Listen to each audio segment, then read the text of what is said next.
তো বন্ধুরা চলো, অনেকদিন ধরেই বাবা ভোলেনাথের মন্দির দর্শনে যাব করে ভাবছিলাম। তো সত্যি সত্যি আজকে আমরা দুজনে বেরিয়ে পড়লাম বাইক নিয়ে। আমরা টোটাল আছি 9 জন। তো এখানে আমরা দুজন আছি, আর বাদ বাকি 7 জন সামনে আমাদের জন্য ওয়েট করে বসে আছে। তো গ্রামের রাস্তাতে যাচ্ছি। রাস্তাটা খুব একটা ভালো নেই। তো দেখা যাক কত সময় গিয়ে আমরা ওখানে পৌঁছতে পারি। তো এই হচ্ছে, আমরা দুজন বাইক নিয়ে যাচ্ছি এবং সামনে ওই তো সবাই ওখানে দাঁড়িয়ে আছে আমাদের জন্য। চলো চলো এখন হ্যাঁ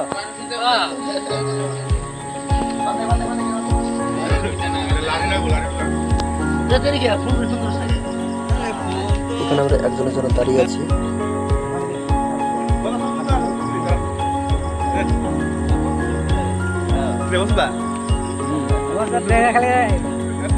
बाबा रामदेव जाएंगे हम अपना मिट्टी का दुकान पर बैठा है, देखता वो कौन सा देर में आता है। ठीक है, और कुछ कोई बोलेगा? हम जा रहे हैं, आप लोगों के साथ देखा हो जाएगा, देखा हो जाएगा। তো বন্ধুরা বলতে বলতে সে চলে এসছে।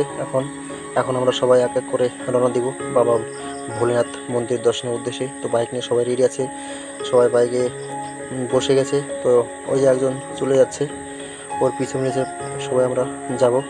এই আরেকজন বেরিয়ে যাচ্ছে, ওকে একটু ব্যাগ গোছানো করে সাজিয়ে দিচ্ছে। একটা ব্যাগ ওর ব্যাগে ভরে দিচ্ছে। তো ও বেরিয়ে যাবে, এর সঙ্গে সঙ্গে আমরাও বেরিয়ে যাব। তো চলো সবাই দেখা যাক। সে বেরিয়ে গেলো, ওই তো আমাদের আরেকজন বেরিয়ে গেলো। বাস চলো। তো চলো বন্ধুরা, আমরা এখন 21 মাইলে আছি। তো বাবা ধামের উদ্দেশ্যে রওনা দিচ্ছি। দুজন আগে চলে গেছে। এখানে আর মোটামুটি 1 2 3 4 চারটা বাইক, আর একজন আগে চলে গেছে। টোটালে 8 জন আছে আমরা। তো আস্তে তোমরা দেখতে থাকো কি করে যাই বাইক নিয়ে। এই হচ্ছে আমাদের গাজল শহর, বেশ গোছালো, দেখতে অনেকটাই সুন্দর লাগছে। সকালের আকাশ। তো সামনে একজন আমাদের থেকে আগে চলে এসে, অনেক আগে চলে এসে, সে কিছু বাজার করার জন্য আগে চলে এসে এই যে একজন দাঁড়িয়েছে ওর বাইকটা নিয়ে। তো সামনে আছে আরেকজন। তো এখান থেকে সব কেনাকাটা করে বেরিয়ে যাবো, কিছু কেনার জন্য বাঁচছিল। তো চলো, ওই তো সে যাচ্ছি এখন। এই তো সামনে দেখা যাচ্ছে, ওটা গাজল শহরের মধ্যে অবস্থিত। এই জায়গাটার নাম হচ্ছে কদুমারি মোড়, Kolkata to Siliguri national highway NH 34। তো এটার উপর দিয়ে ক্রস করে আমরা প্রথমে শামসি যাব। শামসি থেকে ক্রস করে মানিকচক ফেরিঘাট, সেইখান থেকে ফেরিঘাট পার হয়ে ঝাড়খণ্ড হয়ে চলে যাচ্ছে বাবা ভোলেনাথের দর্শনে। তো আমরা ক্রস করছি NH 34 কদুমারি মোড় গাজলের। তো এখন সোজা চলে যাব আমরা শামসির দিকে। তো চলো দেখা যাক। ফাঁকা রাস্তা ও বাইক চলছে ভালোই, সবারই স্পিড আছে, স্পিডে বাইক চলছে। এটা হচ্ছে জায়গাটার নাম হচ্ছে পাঁচপাড়া। তো পাঁচপাড়া কোচিং করছি আমরা। এই তো আমাদের পিছনে আরও দুজন আছে, ওর নাম হচ্ছে একজন কল্যাণ আর একজন হচ্ছে মনোরঞ্জন। তো দেখা যাক আমরা কত সময় গিয়ে সেই মানিকচক ঘাটে পৌঁছতে পারি। এখনও অনেকটাই যাওয়ার বাদ আছে। তো সকালবেলা সত্যি বন্ধুরা, আমরা এখন পাম্পে আছি। পাম্পে থেকে তেল নিয়ে নিচ্ছি। এখনো অনেকটা 10 ঘন্টা বাইক চালাতে হবে। পাম্পে থেকে তেল নিয়ে নিচ্ছি।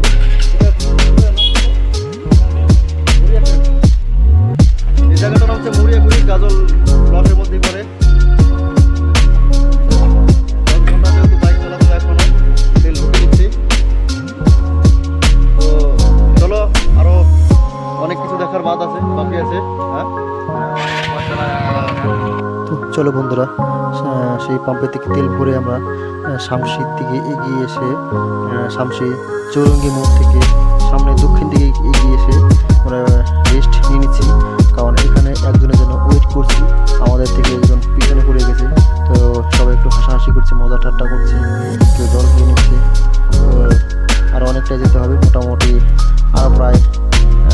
প্রায় 30 মিনিট 35 মিনিট মতো বাইক চালাতে হবে, তবে আমরা মানিকচক ফেরিঘাট পৌঁছাতে পারবো।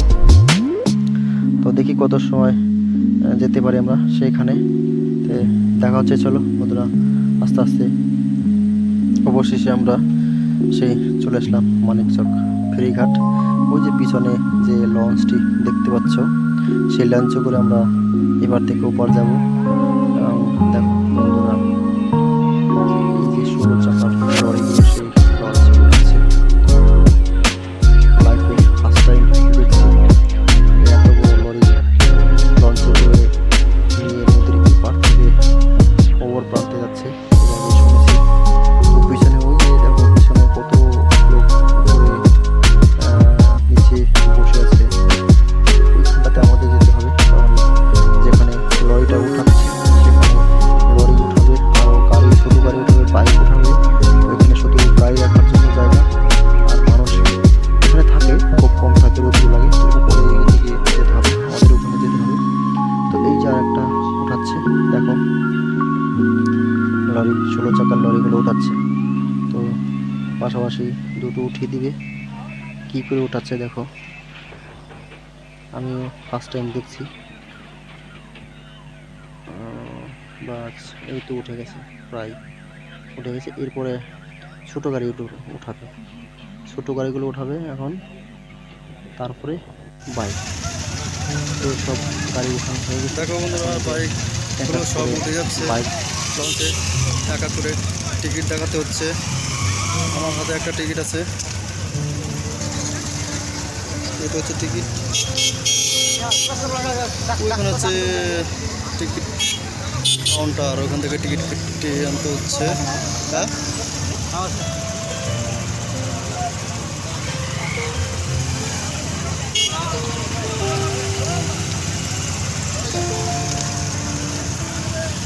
তো ওই যে সবাই উঠে যাচ্ছে আমরা। তো একজন লোক, দুজন লোক একটা বাইক মিলে 100 টাকা করে নিচ্ছে। তো ওঠানোর সময় টিকিট দেখিয়ে ওঠাতে হয়, আর নামার সময় কোনো টিকিট চেক করা হয় না, যেহেতু ওঠানোর সময় চেক করে নেয় টিকিটগুলো। আর এই হচ্ছে সেই লোক যে লঞ্চটা পরিচালনা করে। তো লঞ্চ ছেড়ে দিয়েছে, এখন লঞ্চ স্টার্ট হয়ে গেছে অলরেডি, চলছে। তো অনেক বাবা ভোলেনাথের দর্শনে যাওয়ার জন্য লোক পুণ্যার্থী এখানে উঠেছে। তো সবাই বেশ আনন্দ করছে, মজা করছে। আমরাও ওদের সঙ্গে বেশ ভালোই মজা করছি, আনন্দ করছি, ভালোই লাগছে। এখানে আমরা সবার উপরে উঠে আছি। তো বেশ রৌদ্রও লাগছে, ওই তো ওপার থেকে লঞ্চটা ছাড়লো, তো বেশ রৌদ্রও লাগছে, তো বেশ ভালো লাগছে। তো সবাই এখানে গান করছে, যে এরা তো গান শুরু করে দিয়েছে, বক্স নিয়ে গেছে ছোটো, সেই ভর্তি, সেই আমেজ, সেই এনজয় করছে। আর ক্যামেরাও করে নিচ্ছে। এখানে সব ধরনের জলের ব্যবস্থা আছে, এই যে আইসক্রিমওয়ালা উঠে গেছে, কেউ কেউ যদি খেতে চায়, অনেক আরও লোক আছে। তো ওই তো পর থেকে ছাড়লো, চলে যাচ্ছে লঞ্চটা। এখন দেখা যাক কেমন লাগে লঞ্চের সফর। ফার্স্ট টাইম লঞ্চের সফর করছি। তো ওপার থেকে উপরে যেতে আমাদের 1 ঘন্টা সময় লাগবে, যাওয়ার সময় লাগে 1 ঘন্টা। এবার ওই ঝাড়খণ্ড রাজমহল যে ঘাট আছে ওইখান থেকে আবার আসার জন্য সময় লাগে 20 মিনিট। তো যাওয়ার সময় যেহেতু স্রোতের বিপরীত দিকে যেতে হয়, তখন সময়টা বেশি লাগে, আর স্রোতের অনুকূলে আসে তখন সময়টা কম লাগে। এই দেখো কত গাড়ি, এই ছোটো গাড়িতে সব বাবা ভোলেনাথের দর্শনে যাচ্ছে। গাড়ি ভর্তি, উপরে নিচে এরা বাংকার করে নিয়েছে, তো গাড়ি ভর্তি লোক আছে, অনেক লোক। এই তো লঞ্চ পরিচালনা করা এক কাকুকে জিজ্ঞেস করলাম যে নিচে ভিডিও করা যাবে কিনা, যে হ্যাঁ যাবে। তো নিচে বিকট আওয়াজ হচ্ছে, এই তো সিঁড়ি দিয়ে নামতে হচ্ছে। ওখানে একটা লোক বসে আছে, ওইখানটাতে ইঞ্জিন আছে। তো যাচ্ছি সেই ইঞ্জিনের পাশে। এই দেখো বন্ধুরা, সেই ইঞ্জিন, যে দুটো ইঞ্জিন আছে এখানে, আর মাঝখানটা হচ্ছে জেনারেটর, লাইটের ব্যবস্থা করার জন্য এই একটা ইঞ্জিন, আর এই সাইডে আর একটা ইঞ্জিন। এই দুটো ইঞ্জিন নিয়ে লঞ্চটাকে নিয়ে যাচ্ছে নদীর এপার থেকে ওপারে, ওপার থেকে এপারে। তো খুব জোরালো আওয়াজ, এত আওয়াজ হচ্ছে ওখানে। আওয়াজে কিছু শোনা যাচ্ছে না। এখানে সব কিছু আছে, থাকার ব্যবস্থা আছে, স্নান করার ব্যবস্থা আছে, বাথরুমের ব্যবস্থা আছে, এদের খাওয়ার ব্যবস্থা আছে লঞ্চ পরিচালনা করে যারা। তো সব ঘুরে ঘুরে দেখাচ্ছি চলো। এই তো সেই সিঁড়ি উপর থেকে, যেটা নিচ থেকে নিচে নামতে হয় লঞ্চের ইঞ্জিনের সময়, ইঞ্জিনিয়ার কাছে। এই যে এটা রান্না করছে যারা লঞ্চ পরিচালনা করে। এবার এইদিকে হচ্ছে রুম, থাকার রুম।